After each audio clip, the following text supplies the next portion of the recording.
जन्माला येणारं बाळ आणि मृत्यू होणारा जीव या दोघांमध्ये एक साम्य आहे जे आपण नेहमी बघतो. वेळ कोणती आणि नक्षत्र कोणतं. समजा आज दसरा दिवाळी आहे तर ते आपल्यासाठी जिवंत असणाऱ्या व्यक्तींसाठी शुभ आहे, पण मृत्यू पावणाऱ्या व्यक्तीसाठी दसरा दिवाळी शुभ असेलच हे सांगता येत नाही, कारण आपण बघतो नक्षत्र कोणतं. 27 नक्षत्र आहे. 27 नक्षत्र म्हणजे दक्ष प्रजापतीच्या मुली आहेत आणि चंद्रदेवाच्या पत्नी आहेत. चंद्रदेव हा अधिपती आहे. ज्या दिवशी जे नक्षत्र असतं त्या नक्षत्राच्या जवळ चंद्रदेव असतो. तर चंद्रदेवाचं विशेष प्रेम होतं रोहिणीवरती, आणि सर्वात बलवान जर नक्षत्र कोणतं असेल तर ते आहे पुष्य नक्षत्र.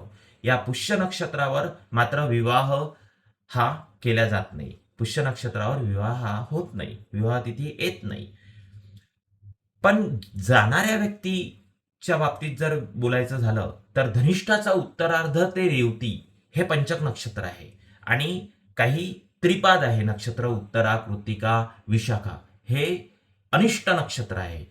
पण हा मोठा गैरसमज आहे की कोणी गेलं या नक्षत्रावरती तर घरातले 5 जण जातात किंवा आजूबाजूचे 5 जण जातात किंवा 3 जण जातात. हा गैरसमज आहे. त्याची शांती केली तर तो दोष नाहीसा होतो. तेव्हा हा गैरसमज जो आहे तो मनातून काढून टाकावा.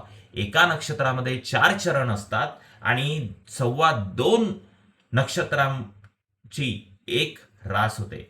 तुम्हाला ग्रह, तारे, नक्षत्र, आकाश, गंगा या बाबतीत माझ्याशी गप्पा मारायला आवडेल का? तुम्ही नक्की कळवा. आपण ही एक नवीन सिरीज